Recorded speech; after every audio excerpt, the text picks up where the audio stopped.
Taste the Daily.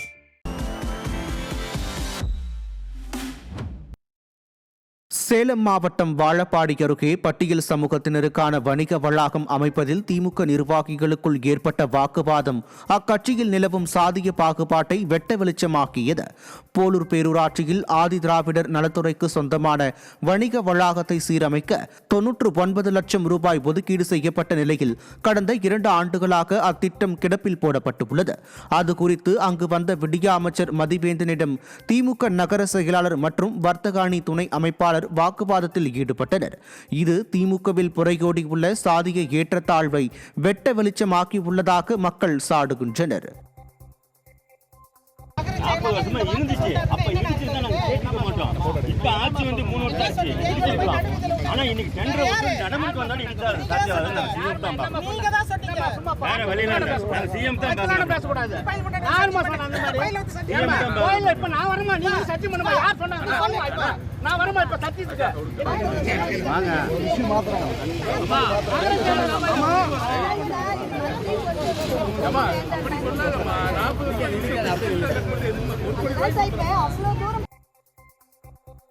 Cuddalore மாவட்டம் சேத்தியாத்தோப்பு அருகே அரசு பள்ளியின் அவலம் விடியா அரசின் கல்வித்துறை லட்சணத்திற்கு சாட்சியானது. வட்டத்தூர் கிராம ஒன்றிய துவக்கப்பள்ளி கட்டிடத்தின் உள்ளே சிமெண்ட் காரைகள் பகிர்ந்து விழுந்த நிலையில் மழைநீர் கசிகிறது.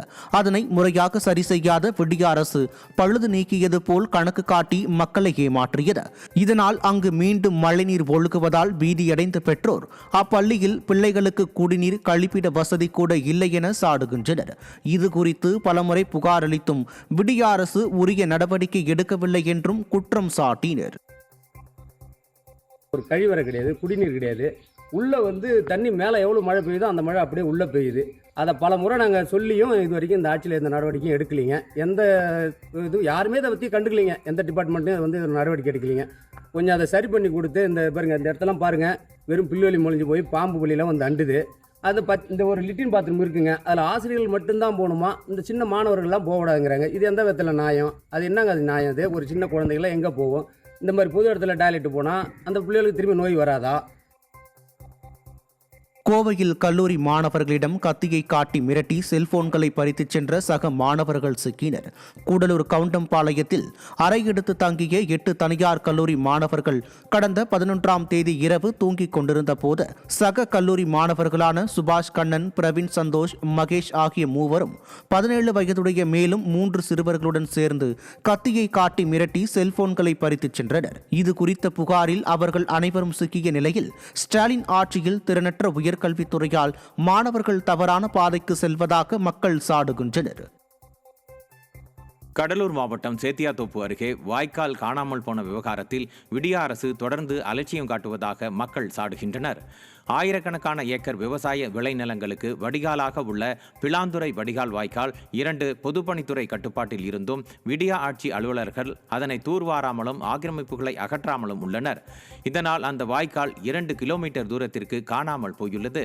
இதுகுறித்து பலமுறை புகார் அளித்தும் நடவடிக்கை எடுக்காததால் கால்வாயில் ஓட வேண்டிய நீர் வயலில் புகுந்து பயிர்களை பாழாக்கி வருவதாக புகார் எழுந்துள்ளது. கோதாவரி வாய்க்கால் வரைக்கும் அது எந்த பராமரிப்பும் செய்யாத இப்போ தண்ணி ஃபுல்லாக சூழ்ந்துக்கிட்டு இருக்கிறதுனால காமிக்கலாம் பாருங்கள் நீங்கள். அதேமாரி இந்த தண்ணி வெளியே ஆகாத இந்த வயல் அப்படியே இந்த பக்கம் பாருங்கள். இந்த வயல்லாம் நம்மளுக்கு அதிக தண்ணி சூழ்ந்துக்கிட்டு நடுநட்டத்துக்கு மூழ்கி கிடக்குது. இது சீர் பண்ணி கொஞ்சம் சரி செஞ்சால் எங்கள் ஊர் வட்டத்தூர் மட்டும் இல்லைங்க, நந்தீஸ்வரமங்கலம், இதுக்கு மேற்கு உள்ள வலசகாடு, பேரூர், கானூர் எல்லாருடைய வயலில் உள்ள தண்ணியெல்லாம் இதில் தான் வடிகிறது, வடிகால். வேலூர் மாவட்டம் குடியாத்தத்தில் 1 மணி நேர மழைக்கே மழை நீருடன் கழிவுநீர் கலந்து ஓடியதால் மக்கள் அவதியடைந்தனர். குடியாத்தம் மற்றும் சுற்று வட்டார பகுதிகளில் வெப்பம் வாட்டி வந்த நிலையில் இரவு 1 மணி நேரத்திற்கும் மேலாக மழை பெய்தது. அந்த சாதாரண மழைக்கே நகரின் பல்வேறு சாலைகளில் கழிவு நீருடன் மழை நீரும் ஒன்றாக சேர்ந்து வெள்ளம் போல் பெருக்கெடுத்து ஓடியது. இதனால் வாகன ஓட்டிகள் மற்றும் பாதசாரிகள் கடும் அவதியடைந்தனர். வடிகால் வாய்களை கடந்த 4.5 ஆண்டுகளாக முறையாக பராமரிக்காமலேயே விடியா அரசு காலத்தை கடத்திவிட்டதாக விமர்சனம் எழுந்துள்ளது.